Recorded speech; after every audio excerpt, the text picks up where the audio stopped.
Zamislite da ste cijele zime maštali o svom vrtu, pažljivo planirali sadnju, birali sorte i pripremali tlo.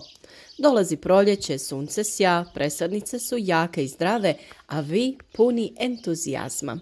No, onda dolazi vlažan period, temperature rastu, padaju i tiho, gotovo neprimjetno, plamenjača počinje svoj pohod.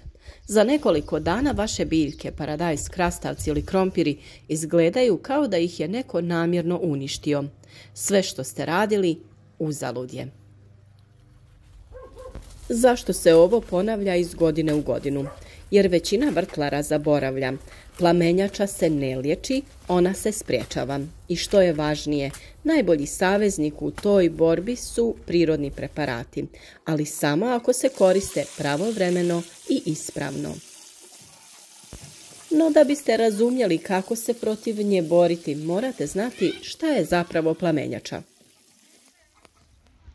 Plamenjača je gljivično oboljenje koje najčešće pogađa paradajz, krompir, krastavce, tikvice i slične osjetljive biljke.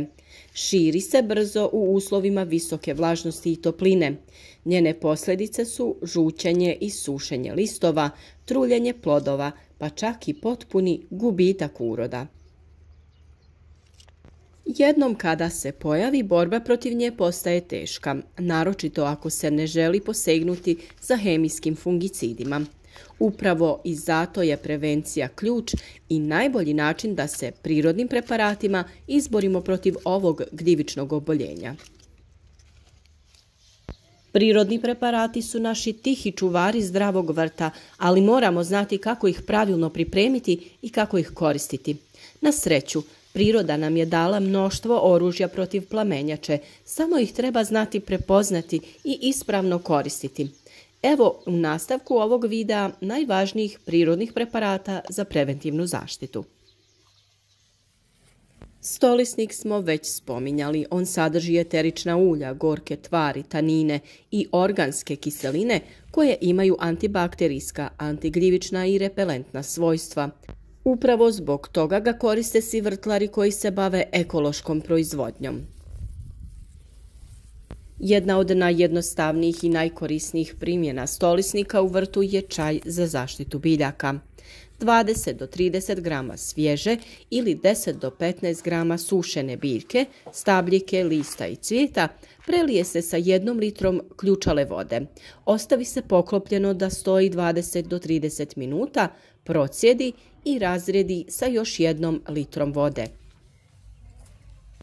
Ovaj čaj se koristi za prskanje listova biljaka koje su podložne gljivičnim oboljenjima poput plamenjače i pepelnice ili za preventivno jačanje otpornosti biljaka. Pošto je stolisnik snažan, nemojte ga koristiti više od 1 u 7 dana. Najbolje ga je koristiti rano ujutro ili predvečer, a ostale preparate koje ćemo u nastavku spomenuti koristite naizmjenično sa ovim. Stolisnik se može koristiti i za zalijevanje korijena kao zaštita ispod zemlje. Osim što djeluje na lišće, stolisnik djeluje i u tlu. Ako pravite čaj ili fermentirani biljni ekstrakt, možete ga koristiti za zalijevanje oko korijena. On poboljšava mikrobiološku aktivnost tla, ubija gljivice plamenjače u tlu, odbija štetne insekte u tlu poput grčica i žičnjaka, jača imunitet biljke i pomaže kod slabog rasta. Recept za fermentirani biljni ekstrakt je sljedeći. Koristite 500 grama svježeg stolisnika i 5 litara vode. Možete koristiti i kišnicu. Sve stavite u kantu, ostavite da fermentira 7 do 10 dana uz povremeno miješanje. Kada prestane pjeniti, procijedite i razrijedite u omjeru 1:10 sa vodom. Znači 1 dio ove pripremljene fermentirane otopine i 10 dijelova vode. Sa tim zalijevajte biljke. Stolisnik se može koristiti i kao biljka za privlačenje korisnih insekata u vrtu, pa ju posadite.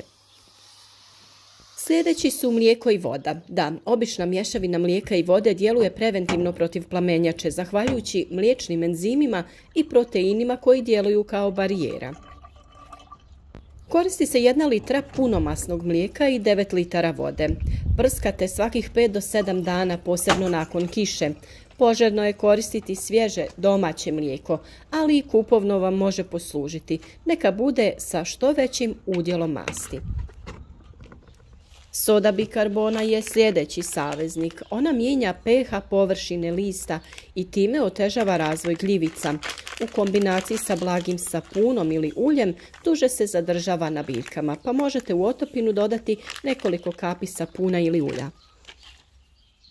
Recept je sljedeći. U 1 litru vode dodajete 1 malu kašikicu sode bikarbone i, kao što sam rekla, kap ili 2 biljnog ulja ili tečnog sapuna.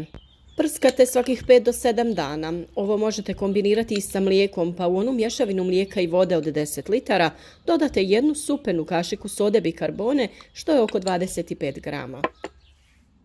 Vrlo korisni su i bijeli i crveni luk. Ove dvije biljke imaju snažno antimikrobno djelovanje. Recept je sljedeći. 5 češnjeva bijelog luka i 1 glavica crvenog luka. Izmiksaju se ili samo usitne. To prelijte sa 2 litre vode i ostavite da stoji 24 sata. Procijedite i nakon toga razrijedite u omjeru 1:1 sa vodom. Prskajte svakih 7 dana i obavezno nakon kiše. Djeluje i kao repelent za mnoge druge štetnike.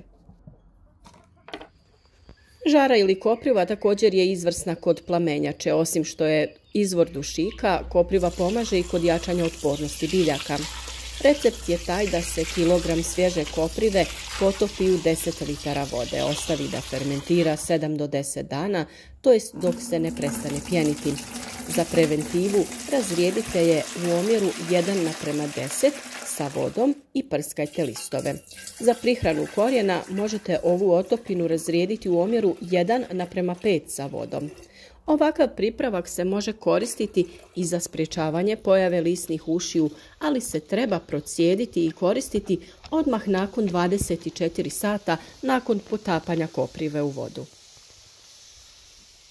Tu je i čaj od nevena i kadifice. Cvjetovi ovih biljaka imaju antigljivična svojstva i pogodni su za zalijevanje ili prskanje. Dovoljno je 50 grama suhih cvjetova nevena ili kadifice ili obadvoje staviti u 1 litru ključale vode. Ostaviti da stoji 12 sati te procijediti. Koristite za prskanje svakih 10 dana nerazrijeđeno. Nakon sadnje rasada paradajza, patliđana, paprike, dobro je svaku biljku zaliti sa 1 litrom otopine koja se priprema tako što se u 10 litara vode ukapaju samo 3 kapi joda. Na taj način spriječiti ćemo razvoj različitih gljivica u tlu.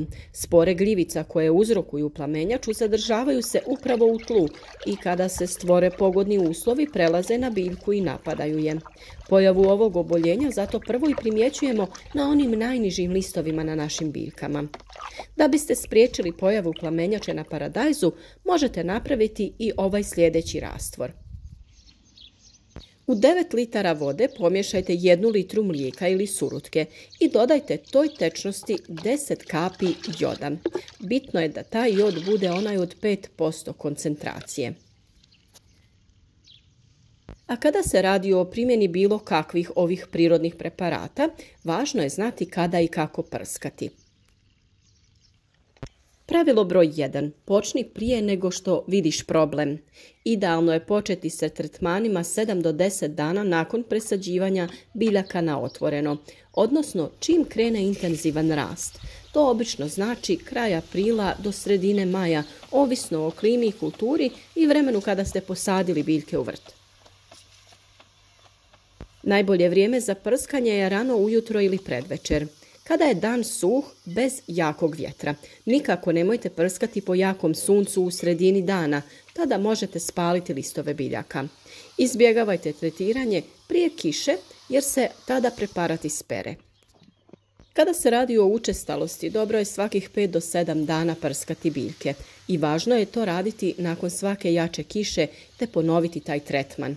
Po potrebi možete kombinirati preparate, na primjer čaj od stolisnika jedan put, a sljedeći put mlijeko i tako dalje. Naravno da tu postoje i male tajne za veću učinkovitost, poput toga da je važno prskati i donju stranu listova, jer tu se često skriva infekcija. Važno je i rotirati ove prirodne preparate.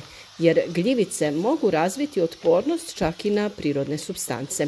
Zato izmjenjujte preparate, svakih 5 do 7 dana upotrijebite neki drugi koji smo vam ponudili. I naravno, ne zaboravite tlo. Dio gljivica prezimljava u zemlji. Zalijevanje tla čajem od stolisnika ili fermentiranom koprivom smanjuje rizik od pojave oboljenja. Važno je i saditi biljke sa razmakom. Dobra ventilacija je neprijatelj plamenjače.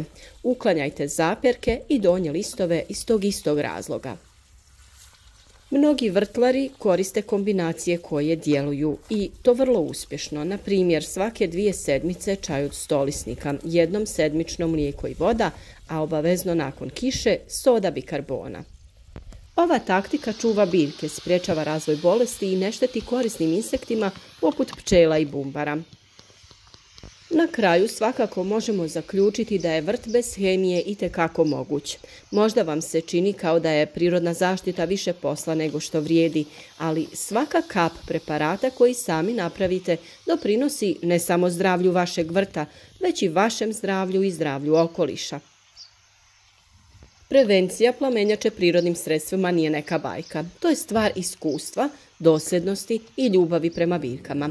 Počnite na vrijeme, budite pažljivi i biljke će vam zahvaliti bujnim, zdravim plodovima. Sretno svima i uspješnu sezonu vam želimo.